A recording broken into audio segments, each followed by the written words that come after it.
प्रिय नीतीश जी प्रणाम। विपुल चौबे के पापा का फोन आया था हमको, बोले कि हमारा बेटा ऐसा क्या कर दिया है कि छपरा के जेल में उसको बंद कर दी है नीतीश जी। हम उनको कोई जवाब नहीं दे पाए और उसके बाद हम छपरा के जेल में गए विपुल चौबे से मिलने के लिए। लंबा कतार लगा हुआ था, लोग अपने अपने परिजन से मिलने आए थे।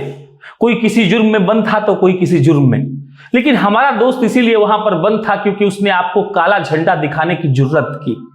विपुल चौबे ने कहा कि मम्मी का तबीयत खराब है, घर पर दिखाने वाला कोई नहीं है, जरा देख लेना। हम अभी छपरा में हैं, गोपालगंज फोन किए तो मालूम पड़ा कि उसकी मम्मी को दिखाने वाला कोई नहीं है। हम एक लड़का को बोले कि विपुल चौबे की मम्मी को दिखा दीजिए। उसके बाद हम उस लड़का को बोले कि ठीक ठाक तरीके से उसकी मम्मी को घर छोड़ दीजिएगा। और उसके बाद अब जब बैठकर ये वीडियो शूट कर रहे हैं तब विपुल चौबे के पिता का याद आ रहा है। वो हमसे फोन पर बोले कि बताओ ना प्रशांत हमको कि ऐसा वो क्या कर दिया कि उसको जेल में बंद कर दिया गया है। हम सोच में पड़ गए, हम क्या बताते उनको। ये कि आपका बेटा रोड पर दौड़कर कह रहा था नीतीश कुमार मुर्दाबाद, और अगर आप में हिम्मत है तो जाकर आप छपरा के उन लोगों से मिलिए जो लोग जहरीला शराब पीने से मर गए। या फिर ये कहते कि विपुल चौबे अपने हाथ में एक पोस्टर लेकर चिल्ला रहा था कि गोपालगंज के लड़के उत्तर प्रदेश में जाकर ग्रेजुएशन क्यों करते हैं। ये हम उनको बोलते तो उनको समझ में नहीं आता, क्योंकि फिर वो हमसे कहते कि एक बात बताओ, यूनिवर्सिटी मांगना गलत है क्या। उसके बाद विपुल चौबे के पिता बोलते कि एक बात बताओ, अगर मुख्यमंत्री जी कहते हैं कि हम समाधान यात्रा पर हैं तो आखिर जो लोग मर गया उनका समाधान मुख्यमंत्री जी क्यों नहीं किए। हम उनसे ज्यादा देर तक बात नहीं कर पाए, दरअसल मेरे अंदर हिम्मत नहीं थी कि हम उनसे बात कर पाए। लेकिन नीतीश जी आपको पता है, आज से 8 दिन पहले विपुल चौबे अपने 4 साथियों के साथ मिलकर एक ऐसे घर में गए थे जहां पर राशन नहीं था। उस वीडियो को 16 लाख लोग देखा, वो 16 लाख लोग विपुल चौबे का नाम जाना। उनको ये बात का आभास हुआ कि एक लड़का ऐसा भी है जो किसी गोपालगंज के गांव में जाकर गैस, चूल्हा, राशन और बच्चों के लिए पेंसिल और कॉपी खरीद कर दे आया है। लेकिन आपको पता है नीतीश जी, छपरा के जो जेल में वो बंद है, वहां का जो हवलदार है वो गाली देता है। वो कहता होगा कि तुम कौन सा संगीन जुर्म करके यहां पे आए हो, तुमको पता है। उसको नहीं पता होगा कि एक लड़का जो इलाहाबाद विश्वविद्यालय से पढ़कर गोपालगंज लौटता है और अपने साथ उन बिहारियों की बेइज्जती को सहना होता है जो उसे इलाहाबाद में मिला था, और वो चाहता बस इतना है कि जो बेइज्जती हम सहे वो हमारा आने वाला जनरेशन ना सहे। लेकिन अफसोस, हमारे मुख्यमंत्री जी पता नहीं कौन सा गाड़ी में चलते हैं कि उस गाड़ी में भीतर आवाज नहीं जाता है।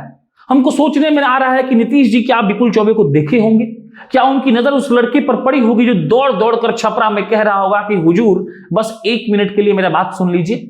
हो सकता है कि शायद नहीं सुने होंगे, हो सकता है कि अंदर बेबी को बेज पसंद है गाना बज रहा होगा, या फिर अगर वो मनोज तिवारी के फैन होंगे तो बेबी बियर पी के नाचे लगली चमक चमक चम बज रहा होगा। वो बहुत व्यस्त होंगे, उनको अगले जिले में जाकर उसका समाधान खोजना होगा। लेकिन हम बस इतना जानना चाहते हैं कि हम विपुल चौबे के बाप को और विपुल चौबे के माई को क्या जवाब दें। हम गोपालगंज का लड़का फोन करके पूछता है कि भाई तुम तो पत्रकार हो, तुम्हारे चैनल को 14-15 करोड़ लोग महीना में देखता है, विपुल चौबे कब छूटेगा। तो मेरे पास इसका जवाब नहीं होता है, क्योंकि भारत का न्याय व्यवस्था के बारे में हमको पता है, जज साहब और वकील साहब के बारे में आपको भी पता होगा। एक बार जब कोई लड़का जेल के अंदर चल जाता है जिसका उम्र महज 23 साल हो, तो आप सोच कर देखिए कि उसका पूरा जीवन कैसे बीत रहा होगा।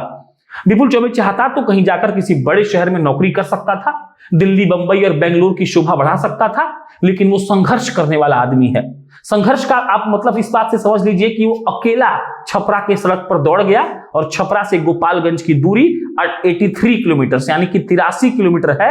अपने घर से 83 किलोमीटर दूर आकर अगर सड़क पर दौड़कर किसी मुख्यमंत्री को काला झंडा दिखाने का औकात रखता है, तो जानते हैं नीतीश जी वो किसका औकात रखता है। वो इस बात की औकात भी रखता है कि वो जेपी जैसा एक आंदोलन खड़ा कर सकता है और आपकी सरकार को नेस्ता नाबूद कर सकता है। आपको नहीं पता है युवाओं की ताकत। जब वो जेल से आया और बड़ा सा जो जाली आप लोग बना के रखे हैं, हम उसको देखे तो मेरा कलेजा कांप गया। हमको लगा कि क्या मेरा वो यही दोस्त है जिसको हम ऐसे छोड़कर आए थे और कहे थे कि तुम क्रांति करना, जनता जंक्शन तुम्हारे हर क्रांति को कवर करेगा, आवाज देगा, उसके लिए बोलेगा। लेकिन इन सब बातों का कोई मतलब नहीं है। हमको बस इतना पता है कि विपुल चौबे जैसे लड़के जब तक जेल में बंद रहेंगे तब तक सरकारों को अपने आप पर बहुत घमंड रहेगा। एक मुख्यमंत्री को काला झंडा दिखाना कहीं से भी गलत नहीं है। आप बताइए, हम कहते हैं कि हम लोकतंत्र में रहते हैं, तो क्या लोकतंत्र में इस बात की इजाजत नहीं है कि एक लड़का अपने मुख्यमंत्री से कह सके कि हमारे यहाँ यूनिवर्सिटी नहीं है, हम दूसरे प्रदेश में जाकर ग्रेजुएशन की पढ़ाई करते हैं। और अगर नहीं है तो हमको ये लोकतंत्र नहीं चाहिए। हम आपसे हाथ जोड़कर अपील करते हैं नीतीश जी, मेरे वोट लेने का जो अधिकार है वो आप छीन लीजिए। हम चाहते हैं कि आप एक राजा की तरह यहां पर राज करें, उसके बाद आपका बेटा राज करे और आपके बेटे के बाद आपका बेटा।